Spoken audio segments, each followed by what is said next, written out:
ஓம் சாந்தி. ரொம்ப குளிராக இருக்கும். ஓம் சாந்தி சொல்ல முடியாத அளவுக்கு குளிராக இருக்கும். முதல்ல நம்ம டாக்டர் சச்சின் பிரதருக்கு ரொம்ப நன்றி சொல்கிறேன்.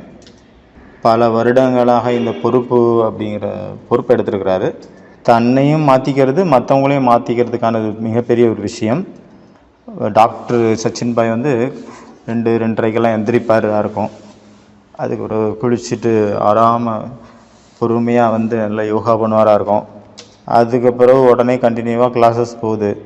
6:30 வரைக்கும் போகுது. அப்புறம் 7 மணி கிளாஸு. இப்படி பிஸியாக இருக்கிறாரு. அதாவது அமிர்தம் பண்ணுறாரு, பண்ணிவிட்டு அதுக்கு முன்னாடி குளிச்சுட்டு வந்துடுறாரு. அதுக்கப்புறம் தூங்குறதும் இல்லை.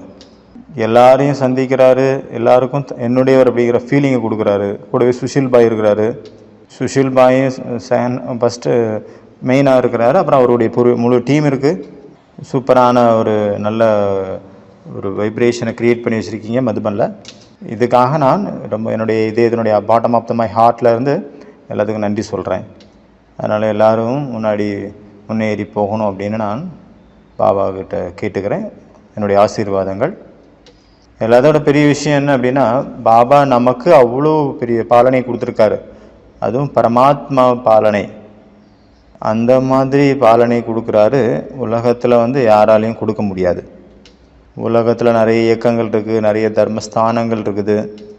ஆனால் மதுபன் மாதிரியான ஒரு பாலனை, இவ்வளோ உயர்ந்த பாலனை வேறு யாரும் கொடுக்க முடியாது. இங்கே ஸ்தூலமான மற்றும் சூட்சுமமான பாலனை கிடைக்குது பாபா மூலமாக நமக்கு. பாபா வீட்டில் ஸ்ரீமத் படி நடக்கிறது தான் முக்கியமான பாலனை. இதை உண்மையிலேயே பார்த்தோம் அப்படின்னா, நம்ம ஸ்ரீமத் படி நடக்கிறோம் அப்படின்னா ரொம்ப பாதுகாப்பாக இருக்கிறோம். நம்ம ஸ்ரீமத் படி நடக்கும்போது நம்ம அவ்வளோ கவலை இல்லாமல் இருக்கோம், லேசாக இருக்கிறோம். சர்வசக்திவான் பாபா நம்ம கூட இருக்கிறார். அப்போ இது எவ்வளோ பெரிய ஒரு பாலனை. இது குறைந்த விஷயமா, கொஞ்சம் விஷயமா, என்ன சாதாரண விஷயம் கிடையாது. இது ஒரு கவலை இல்லாத மனநிலை இருக்கிறது இந்த பிராமணர்களுக்கு கிடைச்ச வரோம் அப்படின்னு சொல்லலாம். பாபா இருக்கிறார், அவர் பார்த்துப்பார் அப்படின்னு ஒரு மிகப்பெரிய ஒரு சக்தி இருக்குது. எப்படி மனைவிமார்கள் குழந்தைங்க இருக்காங்க அப்படின்னா தன்னுடைய கணவர் மேலே அவ்வளோ நம்பிக்கை வச்சுருப்பாங்க. அவர் இருக்கார், அவர் பார்த்துப்பார் அப்படின்ட்டு நம்பிக்கை இருக்கும். இப்போ கணவருக்கு என்ன இருக்கும், வீட்டில் உள்ள விஷயங்கள் எல்லாம் என்னுடைய மனைவி இருக்காங்க, பார்த்துப்பாங்க அப்படின்னு 100% நம்பிக்கை இருக்கும்ல. அப்போ கவலை இல்லாமல் இருப்பாங்க. அந்த விஷயத்தை, அந்த சப்ஜெக்டில் நுழைய மாட்டாங்க. அதே போல் பரமாத்மா அதை விட எவ்வளோ உயர்ந்த சக்தி நம்ம கூட இருக்கார், அவர் பார்த்துப்பார் அப்படின்னு நமக்கு நம்பிக்கை வந்துருச்சோ முழுமையாக, அப்போ நம்ம எல்லா கவலையும் விட்டுட்டு நம்ம எவ்வளோ ஹாப்பியாகிடும், கவலை இல்லாத மகாராஜா ஆயிரும். இது எவ்வளோ பெரிய விஷயம் யோசிச்சு பார்த்தீங்கன்னா. உலகத்தில் என்ன இருக்குது, கவலைகளில் மூழ்கி இருக்காங்க. தனக்கு நம்பிக்கைக்கான ஒருத்தர் இல்லை, நம்பிக்கைக்கு பாத்திரமான ஒருத்தர் ஒரு கம்பெனி ஆரம்பிச்சிருக்காங்க, ஒரு வீட்டில் உள்ளவங்களாக இருக்கட்டும், ஒருத்தருக்கு மேலே கூட எனக்கு நம்பிக்கை இல்லை அப்படின்னா அவங்களுடைய வாழ்க்கை எப்படி இருக்கும், வாழவே பிடிக்காது. எனக்குன்னு யார் இருக்கா, எதுக்கு நான் வாழணும் அப்படிங்கிற நிலைக்கு போயிடுறாங்க நிறைய பேர். அப்போ நமக்கு பாபா கிடச்சிருக்கார், நம்மளுடைய நம்பிக்கைக்கு பாத்திரமாக இருக்கிறார், அவர் கையில் நம்ம கொடுத்தாச்சு. நம்ம அப்போ கவலை இல்லாமல் இருக்கோம். என்ன நல்லதோ கெட்டதோ அவர் என்ன செய்கிறாரோ அதுதான் நல்லது தான் செய்வார். பாபா 100% நன்மை மட்டுமே செய்யக்கூடியவர். நம்ம அவருக்கு கையில் நம்மளை ஒப்படைக்கும் போது 100% நம்பிக்கையோட அது வேலை செய்யும். இது கேரண்டி. நமக்கு அவர் மேலே விசுவாசம் இருக்கும் பட்சத்தில் தான் இந்த எல்லா சூத்திரமும் வேலை செய்யும். எனக்கே டவுட்டாக இருக்குது அப்படின்னா அது எப்படி வேலை செய்யும்? வேலை செய்யாதுல்ல எந்த ஒரு மந்திரமும். ஒருத்தருக்கு பார்த்தீங்கன்னா நிறைய ட்ரீட்மெண்ட் கொடுத்தாங்க, உடம்பு சரியில்லை, நிறைய வைத்தியரை பார்த்தாரு, நிறைய ஹாஸ்பிட்டல் போனார், ஆனாலும் அவருக்கு சரியாகலை. என்னென்னு செக் பண்ணி பார்த்ததில் ஒன்றுமே இல்லை உடம்புல. ஆனால் உடம்பு ஃபுல்லாக வலியாக இருக்குது. மருந்து கொடுத்து பார்த்தாச்சு, செக் பண்ணி பார்த்தாச்சு. ஒரு புதுசாக ஒரு ஆசிரமத்துக்கு போகிறாங்க, அவரும் அதை கொடுத்து பார்க்குறாரு. ரொம்ப ஃபேமஸான டாக்டர், வைத்தியர், அவரும் கொடுத்து பார்க்குறாரு. ஏன் வேலை செய்ய மாட்டேங்குதுன்னு அவருக்கே டவுட் ஆயிடுச்சு, அவருக்கு மருந்து மேலே. அப்போ பார்க்குறாரு, யோசிச்சு பார்த்து சர்ச் பண்ணி கண்டுபிடிச்சதில் அவருக்கு ஒரு ஐடியா தோணுது. டாக்டருக்கு, அந்த வைத்தியருக்கு, அந்த பேஷண்ட்டுக்கு கண்ணை மூடிடுறாங்க. கண்ணை கட்டிட்டு நீ இப்போ நான் கொடுக்க போகிற மருந்து பார்த்தீங்கன்னா கண்ணை திறக்கலை, கண்ணை மூட வச்சுட்டு நான் இப்போ கொடுக்கக்கூடிய மருந்து இந்த உலகத்திலே எங்கேயும் கிடைக்காத மருந்து, உனக்காக தேடி கண்டுபிடிச்சி அலைஞ்சு எடுத்து எப்படியோ கஷ்டப்பட்டு வாங்கியிருக்கிறோம். இந்த மருந்து சாப்பிட்டு நீ உடனே சரியாயிடுவ அப்படின்ட்டு அவருக்கு கமெண்ட்ரி கொடுக்குறாங்க. அவரும் நம்புகிறாரு. ஆஹா அப்படியா, ரொம்ப நன்றி டாக்டர், சீக்கிரம் கொடுங்க அப்படின்ட்டு. அவர் கண்ணை கட்டியிருக்குது. இவங்க பார்த்திங்கன்னா தண்ணியை தான் கொடுக்குறாங்க, நார்மலான தண்ணி, டேப் வாட்டர். அதை கொடுத்து பார்த்தா அவருக்கு 2 நாளில் சரியாயிடுச்சு. டாக்டர்கிட்ட கேட்குறாங்க, என்ன அப்படி மருந்து கொடுத்தீங்க, எனக்கு எத்தனை வருஷமாக சரியா அவளை எப்படி சரியாச்சு அப்படின்ச்சு. அதாவது நீ இவ்வளோ நாளாக மருந்து சாப்பிட்டல, அந்த மருந்து உன் கண்ணில் பட்டு நீ உனக்கு நெகட்டிவ் நம்பிக்கை இல்லை, நீ அதன் மேலே தவறான எண்ணங்கள் வச்சுருந்த, அதனால் அந்த மருந்து வேலை செய்யலை. உன்னுடைய நெகட்டிவ் எண்ணத்தின் காரணத்தினால, எண்ணங்களுடைய சக்தி எவ்வளோ உயர்வது தெரியும்ல, நேற்று பார்த்தோம்.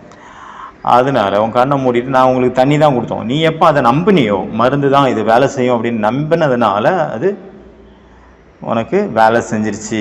நீ தண்ணியை தான் குடிச்சு, ஆனால் அந்த நம்பிக்கை அங்கே வேலை செஞ்சு க்யூர் பண்ணிடுச்சு. அதேபோல் பாபா மேலே நமக்கு எப்போ நம்பிக்கை வருதுமோ அப்போ நமக்கு நம்மளுடைய வாழ்க்கையினுடைய பிரச்சனைகளும் க்யூர் ஆயிரும். நம்ம பயம் இல்லாமல் கவலை இல்லாமல் முழு நாளும் என்ஜாய் பண்ணுறோம், ஆனந்தத்தில் போதையில் இருக்கும். அதனால் பாபா அடுத்து சொல்கிறாங்க, நீ குழந்தைங்க ஃபுல் டே என்ன செய்கிறீங்களோ அதை முழு உலகமும் ஃபாலோ பண்ணுது. அதனால் நம்மளுடைய ஒவ்வொரு ஆக்டிவிட்டியிலையும் எவ்வளோ அட்டென்ஷன் வச்சுருக்கணும். பாபா நமக்கு அவ்வளோ உயர்ந்த படிப்பினை கொடுத்துருக்கிறாரு, அவ்வளோ உயர்ந்த ஸ்ரீமத் கொடுத்துருக்கிறாரு. நம்ம இந்த பாலனையின் மூலமாக, இந்த குணங்கள் மூலமாக, நம்மளுடைய முகம் மற்றும் நடத்தையின் மூலமாகத்தான் மற்றவங்களுக்கு நிறைய கற்றுக் கொடுக்க முடியும்.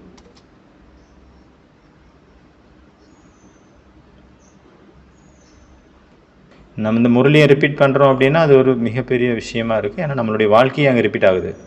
ஏன்னா நம்ம முதல்ல தேவதையாக இருந்தோம், அந்த தேவதை சுரூபம் மீண்டும் ரிப்பீட் ஆகுது. முதல்ல நம்ம ஃபரிஸ்தா ஆகிறோம், ஃபரிஸ்தாவிலிருந்து நம்ம தேவதை ஆகிறோம். பிராமணிலிருந்து ஃபரிஸ்தா, ஃபரிஸ்தாவிலிருந்து தேவதை. இப்போ பாபா நமக்கு எவ்வளோ உயர்ந்த படிப்பை நமக்கு படிப்புக்கு வச்சு சொல்லி கொடுத்துருக்குறாரு. ஒருவேளை நமக்கு ஒரு பாயிண்டை வச்சாவது நம்ம சிந்தனை பண்ணோம் அப்படின்னா நம்மளுடைய புத்தி அவ்வளோ கண்ட்ரோலில் வந்துடுது. ஏன்னா புத்தி ஃபுல்லாக பாசிட்டிவ் நிறைஞ்சிருச்சு, அந்த ஞானத்தினுடைய விஷயங்கள் நிறைஞ்சதுனால அது நம்ம கண்ட்ரோலில் இருக்குது. வீணான விஷயங்கள் பாதுகாப்பாக இருக்குது. அதனால் நம்ம கவலை இல்லாத நிலையை அடைஞ்சிடுறோம். பாபா சொல்கிறாங்க, உங்களுடைய இந்த பிராமண வாழ்க்கையில் தெய்வீக தன்மை அவ்வளோ உயர்ந்ததாக இருக்குது, அலௌகிக தன்மை அவ்வளோ உயர்ந்ததாக இருக்குது. எது வரைக்கும் நீங்கள் ஆத்மாபிமானி ஆத்மஸ்வரூபத்தில் நிலைச்சிருக்கு இல்லையோ அது வரைக்கும் இந்த எதுவுமே வராது. அலௌகிக தன்மையாகட்டும், தெய்வீக தன்மையாகட்டும் எதுவுமே வராது. ஏன்னா அலௌகிகத்தன்மை, அந்த தெய்வீகத்தன்மை எப்போ வரும், எப்போ நம்ம ஆத்மா அப்படிங்கிற நிலையில் நிலைக்கிறோமோ அப்போ தான். சேவையில் கூட நம்ம யாருக்காவது ஹெல்ப் பண்ணுறோம் அப்படின்னா எதன் மூலமாக, எதன் ஆதாரம் என்ன, தெய்வீகத்தன்மை மற்றும் அலௌகிகத்தன்மையின் ஆதாரம், அதுதான் ஆதாரமாக இருக்குது. நமக்குள்ள தெய்வீகத்தன்மையும் அலௌகிகத்தன்மையும் இல்லை அப்படின்னா, ஆத்மா அபிமானி ஸ்திதி நம்ம அடையலை அப்படின்னா நம்மளுடைய குழுவை ஸ்ட்ராங் ஆக்க முடியாது. ஒரே பலம், ஒரே நம்பிக்கை தான் இந்த கோட்டையை உறுதிப்படுத்துது. இது யாருடைய வேலை, நம்ம எல்லாரும் சேர்ந்து தான் செய்யணும். ஏன்னா 5 ஒரு கையில் விரல்கள் பார்த்திங்கன்னா 5 மாதிரி இருக்குது. ஆனாலும் இந்த 5ஐயும் சேர்த்து தான் நம்ம லட்டு உருவாக்குறோம். எல்லா விரலும் அங்கே ஹெல்ப் பண்ணுது ஒரு லட்டை உருவாக்குறதுல. ஆனால் வேறு விரல்கள் வேறு மாதிரி இருக்குது, ஆனாலும் ஒன்று சேர்ந்துச்சுன்னா ஒரு லட்டு உருவாயிருது. இதே போல் நமக்குள்ளே ரொம்ப அன்பாக இருக்கிறோம், ஒரே வழியில் நடக்கிறோம். நம்ம எப்பவும் ஒரே இந்த ஒற்றுமையோடு நம்ம ஒவ்வொரு ஸ்டெப்பும் ஒற்றுமையாக இருக்குது அப்படின்னா அப்போ வேறு எந்த ஒரு விஷயமும் அங்கே நடுவில் வர முடியாது. ஏன்னா நம்ம ஒரு பாபாவனுடைய வழிப்படி நடக்கிறோம், ஒரே பரிவாரத்தில் ஒன்றாக இருக்கிறோம். இதன் மூலமாக நம்மளுடைய குழுவினுடைய ஒற்றுமை, அந்த ஃபவுண்டேஷன் ஸ்ட்ராங்காக இருக்குது. வெளியில் உள்ளவங்க கூட பார்க்குறாங்க, இங்கே பார்த்தீங்கன்னா எவ்வளோ சைலன்ஸில் இவ்வளோ உயர்ந்த காரியம், மிக பிரம்மாண்டமான காரியம் நடந்துகிட்ருக்கு, ஆனால் சைலன்ஸாக இருக்குது. ஒரு தடவை யோக ஷிபிரில் ஒருத்தர் வந்தார், மீடியாக்காரரு. அப்போ கேட்டார் என்கிட்ட இவ்வளோ சைலன்ஸ், சாப்பிடும்போது இவ்வளோ சைலன்ஸாக இருக்கிறாங்களே, இது சாதாரண விஷயம் கிடையாது, எங்களால் முடியாது. நாங்கள் சாப்பிடும்போது தான் பேசுவோம், உலக விஷயங்கள் எல்லாத்தையும் ஷேர் பண்ணுவோம், இல்லைன்னா சாப்பாடு உள்ளே இறங்காது, ஜீரணம் ஆகாது.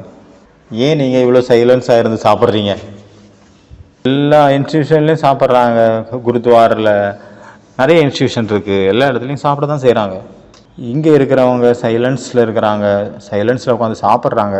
இதுக்கு விசேஷமான காரணம் என்னன்னு கேட்டார். அப்போ நான் உங்களுக்கு சொன்னேன், இங்கே டெய்லி முரளி கேட்குறோம், அந்த முரளியினுடைய பாயிண்ட்ஸை நாங்கள் டெய்லி சிந்தனை பண்ணுறோம், அதை ஸ்டடி பண்ணுறோம். நாங்கள் ஒரு குடும்பம், அந்த குடும்பத்தில் என்ன ஒரு எண்ணம் இருக்குது அப்படின்னா நம்ம ஒற்றுமையாக இருக்கணும் அப்படின்னு, ஒருத்தருக்கு ஒருத்தர் விட்டு கொடுத்து அன்பாக, எந்த ஒரு முட்டல் மோதல் இல்லாமல். அப்போ தான் நம்ம மற்றவங்களுக்கு ஹெல்ப் பண்ண முடியும். எல்லாம் கெஸ்ட்டு வந்திருப்பார், ஒருத்தர் 4 பேர் 4 மூலையில், அவர் பார்ப்பார் இவர் பார்ப்பாருன்னு சொல்லிட்டு 4 பேர் 4 மூலையில் போயிட்டால் கெஸ்ட்டு பேன்னு உட்காந்துருப்பார். தட்டை எடுத்து வச்சுருப்பார், தட்டில் ஒன்றும் விழாது, தட்டில் ஒன்றும் இருக்காது. ஏன்னா 4 பேர் 4 மூலையில் இருக்காங்க. அதனால் ஒற்றுமையே பலம்.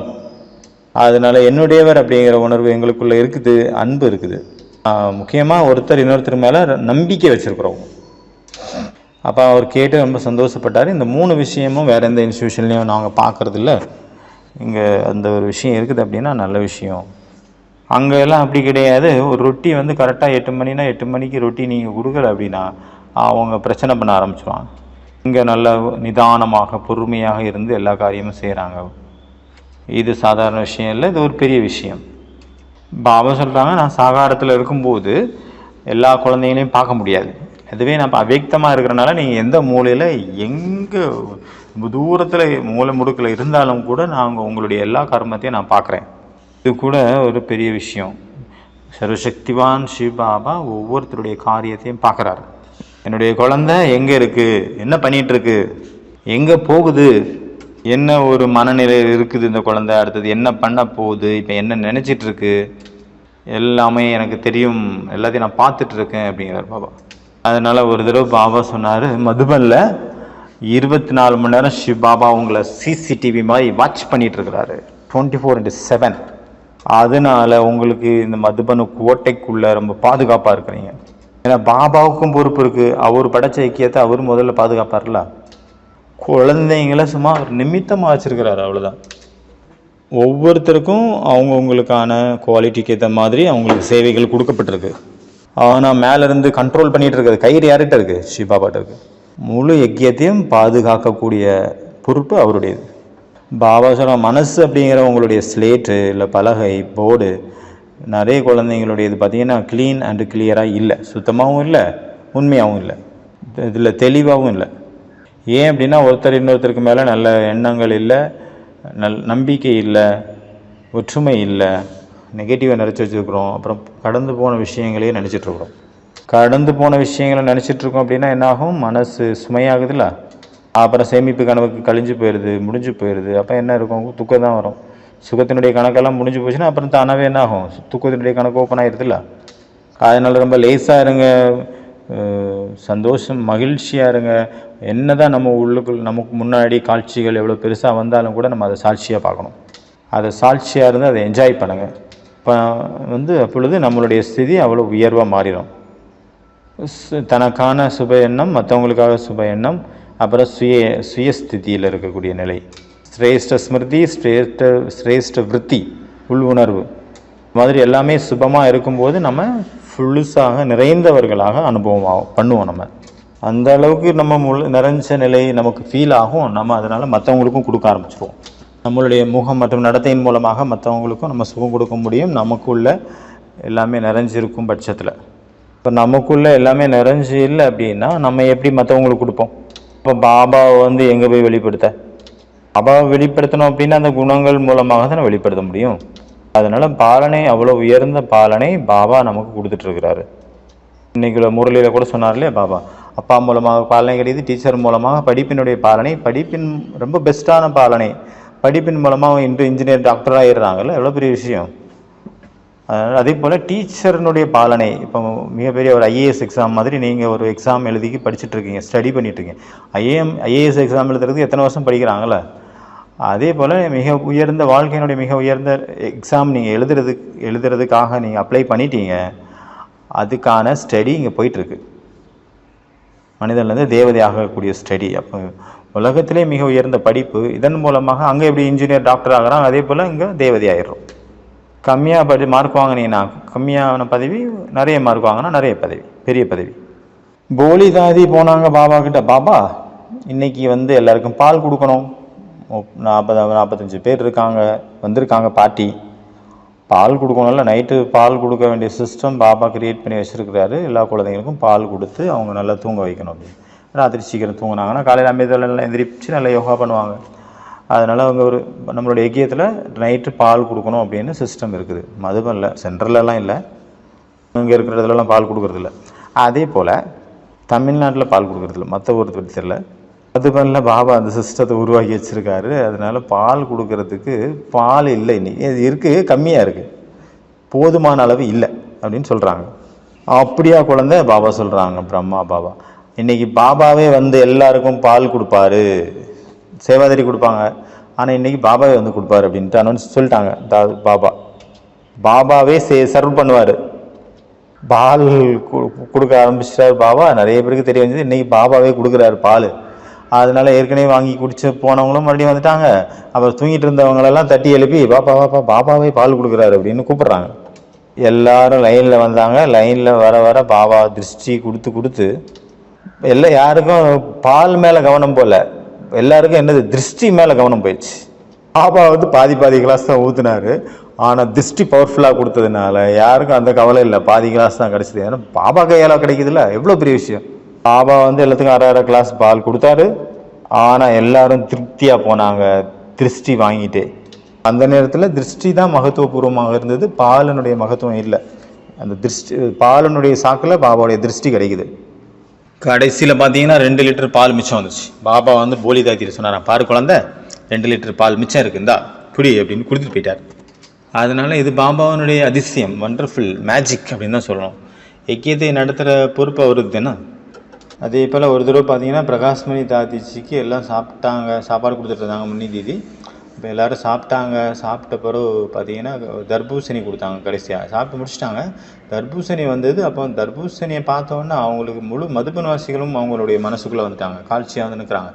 அப்போ தாதி சொன்னாங்க, எல்லாருக்கும் நான் எப்போ இந்த தர்பூசணியை சாப்பிடுவோம் அப்படின்னா எப்போ வந்து எல்லா மதுபன்வாசிகளுக்கும் தர்பூசணி கிடைக்குமோ அப்போ தான். அதனால் ஃபோன் பண்ணுங்கள், பாம்பேக்கு ஒரு பிரதர் ரெகுலராக கொடுத்துட்டு இருப்பார் போல், அவருக்கு ஃபோன் பண்ணுங்கள், ஒரு ட்ரக் நிறைய அனுப்ப சொல்லுங்கள், எல்லா மதுபன்வாசிகளும் கொடுத்தணும், அவங்க சாப்பிட்ட பிறகு தான் நான் சாப்பிடுவேன் அப்படின்ட்டாங்க. இப்போ முன்னி பையனுக்கு பிரச்சனையாக போச்சு, வேலையை இழுத்து விட்ட மாதிரி தானே ஆகிப்போச்சு. ஆனால் தாதி சொன்னது அங்கே நடந்துச்சு. அதேமாதிரி வந்தது, எல்லாருக்கும் கொடுத்தாங்க, எல்லாருக்கும் கூட சேர்ந்து தாதி சாப்பிட்டாங்க. இவ்வளோ ஒரு உயர்ந்த கான்சியஸ் இல்லை, ஹையர் கான்சியஸ். முன்னி பையன் சொன்னாங்க அந்த நேரத்தில், இல்லை தாதி நீங்கள் இப்போ சாப்பிடுங்க, நான் அப்புறம் ஃபோன் பண்ணி சொல்கிறேன், அப்போ வண்டியில் அனுப்பி விட்ருவாரு இந்த பிரதரு. இப்போ அவங்க தாதி சொன்னாங்க, நான் இப்போ என் கண்ணு முன்னாடி ஃபோன் அடி, நாளைக்கு காலையில் ஒரு ட்ரக் இங்கே இருக்கணும், தர்பூசணியால் நிறைஞ்ச ட்ரக்கு, அதாவது லாரி. அதனால் தாதி அந்த மாதிரி இருந்தாங்க. நம்ம இந்த தாய் மாதிரி ஒரு அன்பு உடையவங்களாக இருந்தாங்க. எவ்வளோ என்னெல்லாம் பழங்கள் வரும் லாரி நிறைய மதுபனுக்கு, அது எல்லாமே தாதி முதல்ல சாப்பிட மாட்டாங்க, எல்லா மதுபன்வாசிகளுக்கு கொடுத்துட்டு அப்புறம் தான் சாப்பிடுவாங்க. அப்போ தான் அவங்க மன நிறைவு அடைவாங்க. எல்லோரும் என்ன வேணாலும் சாப்பிட்டு போட்டோம், எப்படியோ போட்டோம், நான் மட்டும் நல்ல விதமாக வசதியாக நல்ல ஃப்ரூட்ஸ் எல்லாம் சாப்பிட்டு நல்லா ஹெல்த்தியாக நம்ம பார்த்துக்கணும் அப்படிங்கிற கான்சியஸ் அவங்களுக்கு இல்லை. ஒரு தடவை பார்த்தீங்கன்னா மல்கோவா மாம்பழம், அப்போ வந்து அது ரொம்ப ரேட் அதிகமாக இருந்தது. ஒரு பழமே 50 ரூபாய்க்கு விற்கிற மாதிரி இல்லை, 1 கிலோ 50 ரூபாய்க்கு கிடச்சிச்சின்னா அது பெரிய விஷயம் அப்படிங்கிற மாதிரி அந்த நேரத்தில் இருந்தது. அப்போ கூட ரொம்ப அதாவது காஸ்ட்லியாக இருந்தது. அந்த நேரத்தில் கூட தாதிக்கு வந்து தாதி என்ன சொன்னாங்க, முதல்ல மதுபன்வாசிகளை கொடுங்க, அப்புறம் தான் நான் சாப்பிடுவேன் அப்படின்னு. ஏன்னா அவங்க தானே கூட இருக்கிறாங்க. இப்போ நீங்கள் வந்து பொறாமப்படாதுங்க, இப்போ நம்ம கூட இருந்தால் நமக்கும் கிடச்சிருக்கோம். அந்த டைம் யார் கூட இருந்தாங்களோ அவங்களுக்கு கொடுத்தாங்க. அங்கேயே மதுபன்லேயே எத்தனை 2000 பேர்கிட்ட இருந்தாங்க மதுபன்வாசிகள். அது கூட அப்போ பெரிய விஷயம் இல்லை. எல்லா மதுபன்வாசிகளுக்கும் எப்போ கொடுத்து முடிஞ்சதோ அதுக்கப்புறம் தான் தாதி சாப்பிட்டாங்க, அதை ஸ்வீகாரம் பண்ணாங்க. ஆனால் அப்போ வந்து பாண்டவோன் மட்டும்தான் இருந்தது நான் சொல்கிற ஸ்டோரி. அப்போ ஒரு 250 பேர் இருந்தாங்க. ஒரு தடவை வந்து அனுபவம் சொல்லிட்டு இருந்தார் நிர்வேற்பாய். அப்போ வந்து பார்த்திங்கன்னா 200 மதுபன்வாசிகள் இருந்தாங்க அங்கே. இப்போ அவர் சொன்னாராம், பாபா வந்து என்ன எவ்வளோ உயர்ந்த இடத்துல உட்கார வச்சுருக்கிறாரு, மதுபனில் பார்த்திங்கன்னா 200 பேர் இருக்காங்க, பெரிய பெரிய தாதிகளும் இருக்கிறாங்க, 200 மதுபன்வாசிகள் இருக்காங்க. இவங்க எல்லாருமே என்னுடைய குருக்கள். இவங்கள்ட்ட மூலமாக நான் நிறைய கற்றுட்டுருக்கேன். ஏதாவது ஒரு தப்பு நடந்துருச்சு அப்படின்னா அதை நான் சரி பண்ணிவிட்டு நான் அடுத்த ஸ்டெப்புக்கு போயிடுறேன். அதனால் இந்த 200 பேர் என்னுடைய குருக்கள். பாபா வந்து 11 குரு வச்சுருந்தார், நான் 200 குரு வச்சுருக்கேன் அப்படின்னாராம். நான் ரொம்ப லேஸாக இருக்கிறேன். அவர் ஸ்பெஷலாக அந்த விஷயத்த அப்படி சொன்னார் ஒரு தடவை. இன்னொரு தடவை பார்த்தீங்கன்னா ஒரு தடவை பாபா வந்து ஒரு குழந்தைங்க புரிய வச்சுட்டு இருந்தார், கற்றுக் கொடுத்துட்டு இருந்தார் எப்படி பிஸ்னஸ் பண்ணுறது அப்படின்னு. ஒரு தடவை வந்து பாபா வந்து ஒரு பிரதரை கூப்பிட்டாரு. அப்போ அவர்கிட்ட சொன்னார், குழந்தை நீ மார்க்கெட் போய் சாமான் வாங்க வருமா அப்படின்ட்டு. ஆமான்னாரு. உடனே பாபாவுக்காக நீ போய் டிண்டேன்னு அந்த நூக்கல் அதாவது இது வந்து ஆப்பிள் பூசணி அப்படின்னு சொல்கிறான் அப்படின்னு பேர். திண்டக்காய் அப்படின்னு சொல்லுது தமிழில். தப்பாக சொல்லிட்டேன், நூக்கல் இல்லை, இது வந்து ஆப்பிள் பூசணி. உள்ளே பார்த்தீங்கன்னா சுரக்காய் மாதிரி இருக்குது கட் பண்ணால். அது இந்த நார்த்தில் தான் அதிகமாக கிடைக்குது, இங்கே எங்கேயாவது எப்போ தான் கிடைக்குது. அதனால் அப்போ பாபா வந்து சொல்கிறாரு டிண்டா வாங்கிட்டு வா அப்படின்னு. பை கொடுத்தாச்சு, காசும் கொடுத்தாச்சு. அவர் போனார் வாங்குறதுக்கு மார்க்கெட்டை நோக்கி. அவர் போய் கடைக்காரருக்கு சொல்கிறாரு 2 கிலோ எனக்கு டிண்டா வேணும். ஆனால் அவர் கடையில் முன்னாடி தான் நிற்கிறாரு. ஆனால் 2 கிலோ சொல்லிட்டாரு. ஆனால் அவருடைய கவனம் எங்கே இருந்தது அப்படின்னா, அங்கே 2 மாடு மோதிட்டு இருந்தது. ஒரு பயம் இருக்கும்ல, மாடு 2 சண்டை போட்டுதுன்னா நம்ம மேலே வந்து விழுந்தோன்னா நம்ம அடிப்படும் அப்படின்ட்டு. அதனால் அவருடைய ஃபோக்கஸ் ஃபுல்லாக அங்கே இருந்தது. அதனால் இவர் கவனிக்கல. அதனால் அந்த கடைக்காரர் என்ன பண்ணார், ரொம்ப முத்தி போன டிண்டாவை 2-3 எண்ணத்தை உள்ளே போட்டார், அதுக்குள்ளே மிக்ஸ் பண்ணி விட்டார். பிடிங்க உங்களுடைய டிண்டா 2 கிலோ அப்படின்னு கொடுத்துட்டார். அவர் பையை வாங்கினார், கடைக்கு காசு கொடுத்தாரு, திரும்பி வந்துட்டார். பாபா வந்து கேட்டில் நின்னார் பின் வாசலில். நல்லது குழந்தை, பாபாவுக்காக டிண்டா வாங்கிட்டு வந்தியா அப்படின்னு கேட்குறாரு. அவர் சொன்னார் அஜி பாபா அப்படின்னு. சரி வா குழந்தை நம்ம கிச்சனுக்கு போவோம். கிச்சனுக்கு கூட்டிகிட்டு போனார். பை வாங்கினார். நேராக கையை விட்டார் பாபா பைக்குள்ளே. பார்த்தா அந்த முத்தி போன டிண்டா தான் கையில் வந்தது. அதனால் பாபா வந்து அதை எடுத்து குழந்தைகிட்ட சொன்னார், குழந்தை பாபாவுக்காக ஸ்பெஷலாக அந்த முத்தி போன டிண்டாவை வாங்கிட்டு வந்துருக்குறியா? இப்போ நீ எனக்கு உண்மையை சொல்லு குழந்தை, அந்த நேரத்தில் உன்னுடைய கவனம் எங்கே இருந்தது? அவர் அதை எடை போட்டுட்டு இருந்தார், அந்த நேரத்தில் எங்கே கவனம் இருந்தது? அந்த நேரத்தில் அவர் சிரிச்சார். பாபா நாங்கள் மாடு 2 சண்டை போட்டு இருந்ததா, தப்பு நடந்து போச்சு, அங்கே கவனம் போயிடுச்சு, அவர் எடை போட்டதை நான் பார்க்கல பாபா அப்படின்ட்டாரு. அதனால் பாபா வந்து புரிய வச்சார், நீ எப்போ கடைக்கு போனாலும் சரி, என்ன வாங்கினாலும் சரி, உன்னுடைய ஃபோக்கஸ் கான்சன்ட்ரேஷன் அந்த வேலையில் இருக்கணும். அப்போ தான் உனக்கு நஷ்டம் அடையாது, உனக்கு நஷ்டம் ஏற்படாது அப்படின்னாரு.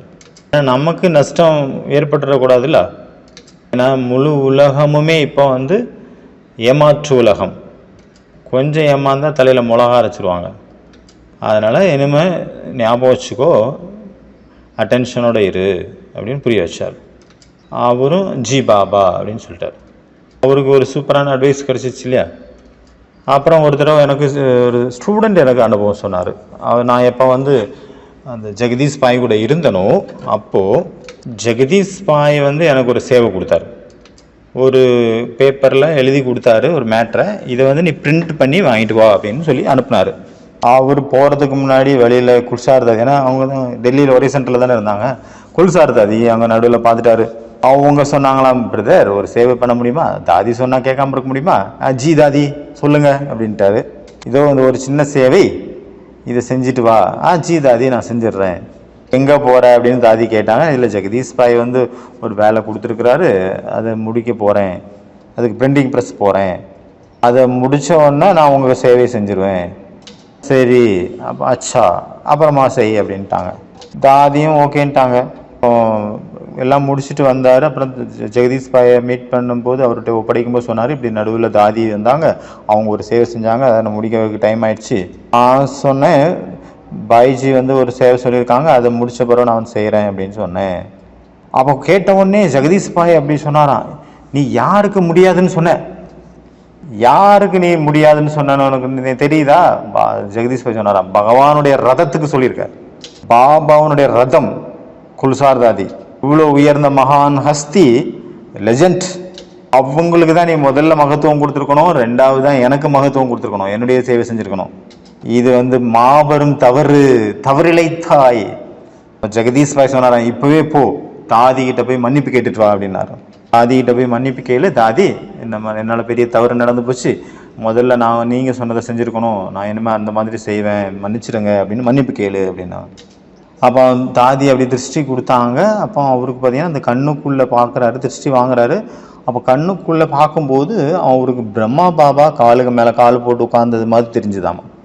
அப்போ அவருடைய கண்களில் கண்ணீர் வந்துச்சு.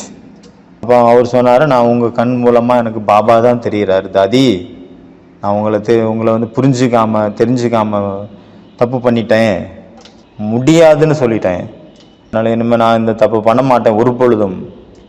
அவர் வந்து அந்த அனுபவத்தை எனக்கு சொன்னார். இதே மாதிரி ஒரு தடவை ஒரு குமார் இருந்தார், ஒரு சஞ்சல் குமார். ஒரே சஞ்சலமாக இருப்பார்.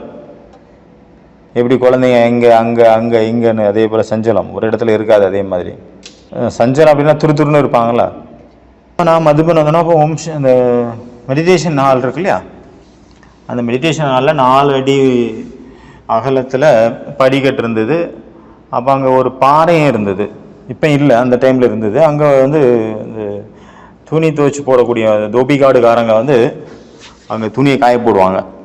நம்ம பாபா வீட்டில் உள்ள அந்த தோபிகாடுடைய துணியை வந்து எல்லாருடைய துணியை துவைப்பாங்கல்ல, அங்கே தான் காய போடுவாங்க. ஆனால் அது யூத் இல்லை, யூத் இளரத்தம். ஒவ்வொரு ஸ்டெப்பு விட்டு இன்னொரு ஸ்டெப்பில் கால் வச்சு அப்படி வேகமாக போயிட்டு இருந்தார். அப்போ அவருக்கு தோணுச்சு, திடீர்னு நடுவில் பாபா என்ன பார்த்துட்டு இருக்காரோ ஒருவேளை அப்படின்னு தோணுச்சு. அப்போ பாபா வந்து அவருடைய ரூமில் இருந்து ஜன்னல் வழியாக பார்த்துட்டு இருந்தார். அப்போ அவருக்கு ஃபீல் ஆயிடுச்சு, ஐயோ பாபா பார்த்துட்டு இருக்கிறாரே, நான் அவருக்கு முன்னாடி நான் சாடிட்டு இருக்கேனே, குதிச்சிட்டு இருக்கேனே, என்ன நினைப்பார். அப்புறம் அவர் டாக்டர் ஆகிட்டார் படித்து. அப்புறம் இப்போ இல்லை, சரீரம் விட்டார். அப்புறம் ராத்திரி கிளாஸு, ராத்திரி எப்பவுமே கச்சேரி இருக்கும்ல, வந்து ராத்திரி கிளாஸில் சொன்னார். அப்போ நாராயணன் தாதா இருந்தார். நாராயணன் தாதா யார் தெரியுமா? நம்ம தமிழ்நாட்டினுடைய ரோசி பேயனுடைய அப்பா, லௌகிக் அப்பா. அப்போ அவரை கூப்பிட்டு சொன்னார், பாபா குழந்தை எங்க வா, இங்கே இருந்து நீ அது வரைக்கும் நடந்து காட்டு, லட்சுமி நாராயணன் எப்படி நடப்பாங்க நடந்து காட்டு அப்படின்னா. அப்போ ஹிஸ்ட்ரி ஹாலில் இப்போ நடந்து காட்டினார் நாராயணன் தாதா. பாபா சாட்சியாக பார்த்துட்டு இருந்தார். பாபாவுக்கு ரொம்ப குஷியாச்சு. சரி குழந்தை உட்காரு அப்படின்னு சொன்னார். அடுத்தது அந்த குமாரை கூப்பிடுங்க, அந்த படிக்கட்டில் ஜம்ப் பண்ணி போனார், அவரை கூப்பிடுங்க. அவரை கூப்பிட்டு சொன்னார், பாபா நல்லது குழந்தை, நீ குரங்கு எப்படி நடக்கும் அதை எனக்கு நடந்து காட்டு அப்படின்னாரு. அவருக்கு ஒன்றும் சொல்ல வழி இல்லை. பாபாவுடைய அன்பை போற்றவா இல்லை நான் குரங்குங்கிறத ஒத்துக்கவா. அவருக்கு பாபா மூலமாக ஒரு டைரக்டான ஒரு அட்வைஸ் கிடைச்சிது. இது கூட ஒரு பெரிய பாக்கியம். பாபா அட்வைஸ் எப்படி பண்ணார் பார்த்தீங்கன்னா, நேரடியாக இல்லை, அது பாசிட்டிவாக அன்புனால எல்லாருடைய மனசையும் வெற்றி அடைஞ்சிட்டார், எல்லாருடைய இதயத்தையும். ஒரு தடவை முன்னிப்பையனுடைய ரூம் இருந்தது இல்லையா, பாண்டபோனில், அந்த இடத்துல பார்த்தீங்கன்னா ஒரு பாம்பு வந்துச்சு. குட்டி பாம்பு தான், ஒரு அடி தான் இருக்கும். பாபா அங்கே நின்றுட்டார். ஏன்னா வேறு வழி இல்லை, சின்ன சந்து அது. அப்போ யாரோ ஒருத்தவங்கள்ட்ட சொன்னாங்க, பாபா குழந்தை இந்த குழந்தைக்காக கொஞ்சம் பால் எடுத்துகிட்டு வா அப்படின்னு.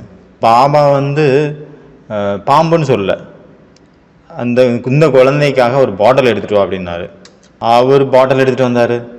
அப்போ கண்ணாடி பாட்டில் தானே இருக்கும், பாட்டில் அதை பிடிக்கிறதுக்காக அதனுடைய ஓப்பன் இருக்கு வாய் இருக்குல்ல, அதை அந்த குழந்தையோட முகத்துக்கு பக்கத்தில் வை அப்படின்னாரு. அந்த குழந்தைய பாட்டிலுக்குள்ளே போடுங்க அப்படின்னு சொன்னார். அவருக்கு கன்ஃபியூஷன், பயம். பாபாவை பார்க்குறாரு, இது என்ன கடிச்சிடும்ல, என்ன பாபா இப்படி சொல்கிறாரே. பாபா அப்புறம் 2வது சொன்னார், மறுபடியும் குழந்தை வை, பயப்படாத. ஆனாலும் அவர் மறுபடியும் பாபாவை பார்த்துட்டு இருந்தார். பாபாவை பார்க்குறாரு, பாம்பை பார்க்குறாரு. அப்புறம் பாபா சொன்னாராம், குழந்தை யார் சொல்லிட்டு இருக்கிறா, உனக்கு ஆர்டர் கொடுத்தது யார்? அப்புறம் தான் அவருக்கு புரிஞ்சுட்டு, ஆஹா ஐயோ பாபா எல்லாம் சொல்றாரு, பகவான் சொல்றாரு. ஏன்னா இந்த பாபாவுக்குள்ள அந்த பாபா இருக்காருல்ல, சிவ் பாபா சொல்லிட்டு இருக்கிறாரு. அப்புறம் அவருக்கு தைரியம் வந்துச்சு. அது வேகமாக அதை வாயை காட்டினாரு, அந்த பாட்டிலோட வாயை அந்த பாம்புக்கு முன்னாடி வச்சாரு. அந்த டக்குன்னு அதுக்குள்ளே உள்ளே வந்துச்சு அந்த பாம்பு. அப்புறம் அதை மூடினாங்க. அப்புறம் காட்டில் கொண்டு விட்டுட்டுவான்னு சொல்லிட்டார் பாபா. அது பாபா அவருக்கு ஒரு ட்ரைனிங் கொடுத்தது மாதிரி தான் நினச்சிக்கணும். ஏன்னா அந்த குழந்தைக்கு இனி வரக்கூடிய காலத்தில் இந்த மாதிரி ஒரு பெரிய டெஸ்ட் பேப்பர் வரப்போகுது அப்படிங்கிறதுக்காக பாபா அன்னைக்கு ட்ரைனிங் கொடுத்துருக்காரு. ஆனால் அவருக்கு அந்த விஷயத்தில் தைரியம் வந்துருச்சு. எப்படி அவர் அப்புறம் வளர்ந்துட்டார். வளர்ந்த பிறகு அவர் சேவைக்காக போனார் ஆரிய சமாஜத்தில். ஆரிய சமாஜத்தை சேர்ந்தவங்க நிறைய பெரிய பெரிய பிரச்சனை பண்ணாங்க பிரம்மகுமாரிகளுக்கு எதிராக. அப்போ ஆரிய சமாஜ குரூப் இருக்காங்க. அந்த நேரத்தில் இவர் ஸ்பீச் பண்ணிகிட்டு இருந்தார் மேடையில், சேவைக்காக தான். அப்போ அவருடைய வாயிலிருந்து ஒரு வார்த்தை, அந்த மாதிரி ஒரு வார்த்தை வந்துடுச்சு. அது அவரில் சிஸ்டர் பேசிகிட்டு இருந்தாங்க, சிஸ்டர் ஸ்பீச் பண்ணிட்டு இருந்தாங்க. சிஸ்டர் தாதியா யாரோ ஒருத்தவங்க. அந்த நேரத்தில் அங்கே இருந்த ஆரிய சமாஜக்காரங்க ஏற்கனவே ரெடி பண்ணி வச்சுருந்தாங்க ஒரு பாம்பு, பெரிய குண்டாக இருக்கிற ஒரு பாம்பு. அன்னைக்கு பாபா பண்ண சொன்னது சின்ன பாம்பு. அதாவது இது அந்த வித்தக்காரங்க வச்சுருப்பாங்கள்ல அந்த பாம்பு. அதுக்கு பல்லு கிடையாதுல்ல, அந்த பாம்பை வந்து அவருடைய கழுத்தில் போட்டாங்க, ஸ்டேஜ்லேயே போட்டாங்க. அவருடைய கழுத்தில் போட்ட பாம்பை அப்படி பிடிச்சி இவர் வீசின இடம் எந்தனா ஆரிய சமாஜத்துக்காரங்க உட்காந்துருந்தாங்க. எல்லா ஆரிய சமாஜக்காரங்களும் பறந்துட்டாங்க. பாம்பை கண்டால் படையை நடுங்கிற மாதிரி யாரையும் காண ஆள் எல்லாம் செதறி ஓடிட்டாங்க. அவருக்கு அந்த நேரத்தில் ஒரு சக்தி வந்துருச்சு, தைரியம் வந்துருச்சு. ஏன்னா ஏற்கனவே பாபா அவருக்கு ட்ரைனிங் கொடுத்துருந்தார்ல. அதனால் பாபாவனுடைய அதிசயம், பாபா வந்து எவ்வளோ சக்திகள், குழந்தைங்களுக்குள்ள சக்திகள் நிறைச்சிருக்காரு, தைரியத்தை நிறைச்சிருக்காரு. அப்புறம் பார்த்தீங்கன்னா ஒரு தடவை ஃபாரினர்ஸ் நிறைய பேர் வந்திருந்தாங்க. அப்போ அவங்களுக்கு எக்ஸ்பிளைன் பண்ணிகிட்டு இருந்தாங்க நம்ம சீலு பெஹன். அவங்க எக்ஸ்பிளைன் பண்ணிகிட்டு இருக்கும்போது ஒருத்தர் கேட்டார் அதில், அந்த குரூப்பில், நான் வந்து சாந்தி ஸ்தம்பம் இருக்கே பிரம்மாபாவுடைய சமாதி டச் பண்ணலாமா அப்படின்ட்டு. அவங்க அப்போ சீலு பெஹன் சொன்னாங்க, சரி டச் பண்ணிக்கோங்க அப்படின்னா. அவர் டச் பண்ணோன்னு பார்த்தீங்கன்னா அவருக்கு கரண்ட் வந்து ஷாக் ஆயிடுச்சு. அவருடைய தலை வந்து அப்படியே கவிழ்ந்துருச்சு. அதாவது அந்த ஆனந்தத்தில் அவர் மூழ்கி போயிட்டார். அப்போ அவர் சொன்னார், இந்த உலகத்திலே ஹை வைப்ரேஷன் பெஸ்ட்டான இடம்னா இதுதான் அப்படின்ட்டு. அந்தளவு அவருக்கு சக்தி ஃபீல் ஆச்சு. ஒவ்வொரு ஆத்மனுடைய ஸ்பெஷாலிட்டி இருக்குல்ல, அதுக்கேற்ற மாதிரி அவங்களுக்கு அந்த சக்திகள் ஃபீல் ஆகுது. அப்புறம் ரெண்டாவது இன்னொருத்தர் சொன்னார், சரி உனக்கு அனுபவம் வச்சா நானும் படித்து பார்க்குறேன், நானும் அனுபவம் பண்ணுறேன் அப்படின்னு சொன்னார். அப்போ அவர் கை வச்சு பார்த்தார், அவருக்கும் அதே மாதிரி சேம் ஃபீல் ஆச்சு. அப்புறம் மூணாவது இன்னொருத்தர் கேட்டார். உடனே சீலு பையன் வந்து, வேண்டாம் இப்போ டைம் ஆகிடுச்சு, நீங்கள் என்ன அனுபவம் பண்ணுமோ அது அப்புறம் வந்து பண்ணிக்கோங்க, இப்போ ப்ரோக்ராம் டைம் ஆச்சு, வாங்க கிளம்பலாம், எனக்கும் டைம் ஆச்சு வாங்க அப்படின்னு கூட்டிகிட்டு போயிட்டாங்க. அதனால் ஓம் சாந்தி. இன்றைக்கி வந்து ஹோம் ஒர்க் பார்த்தீங்கன்னா ஃபஸ்ட்டு பாயிண்ட் என்னது, நான் சைத்தன்ய மூர்த்தி. நான் சைத்தன்ய மூர்த்தி அப்படிங்கிற அந்த ஸ்வமான குறைஞ்சது 1 மணி நேரம் நம்ம ப்ராக்டிஸ் பண்ணணும். நான் சைத்தன்ய மூர்த்தி, நெற்றியின் மத்தியில் உட்காந்துருக்குறேன், என்கிட்ட இந்த கதிர்கள் 4 பக்கமும் பரவிட்டு இருக்குது. ஒரே ஒரு சிந்தனை ஃபுல் டே இருக்கணும். டைம் கிடைக்கும் போதெல்லாம் உட்காந்து இந்த பயிற்சி பண்ணணும். மதுபனில் இருந்தாலும் சரி, உங்கள் ரூமில் இருந்தாலும் சரி, இல்லை இயற்கையில் உட்காந்தாலும் சரி, எங்கே இருந்தாலும் இந்த ஒரு சுகமான ப்ராக்டிஸ் பண்ணுங்கள். நான் சைத்தன்ய மூர்த்தி ஆவேன். 2வது சுப சிந்தனை, சுப விருத்தி, சுப உள்ளுணர்வு. இதுக்கு என்ன பண்ணணும் அப்படியே 5 தூய்மையான சுத்தமான தாட்ஸ், எண்ணங்கள், சிரேஷ்டமான ஹையஸ்ட் தாட்ஸ் அல்லது எண்ணங்கள், அதை நீங்கள் எழுதணும். 3வது ஹோம்ஒர்க்கு க்ளீன் அவர் கிளியர் புத்தி. 3வது பாயிண்ட் அதுதானே. பிரதர் சொன்னார் இல்லையா, நம்ம முரளியை ரிவைஸ் பண்ணுறோம் அப்படின்னா அது முரளியை மட்டும் ரிவைஸ் பண்ணல, நம்மளுடைய லைஃப் ரிவைஸ் ஆகுது. அதனால் ரிவைஸ் முரளி, ரிவைஸ் லைஃப். நம்ம முரளியை ரிவிஷன் பண்ணுறோம் அப்படின்னா நம்ம முரளியை ரிவிஷன் பண்ணல, நம்மளுடைய வாழ்க்கையை ரிவிஷன் பண்ணுறோம் அப்படின்னு அர்த்தம். அதனால் இதுக்கான ஒரு போஸ்டர் உருவாக்கணும் நீங்கள். Revise Murali, revise life. अच्छा, ओम शांति।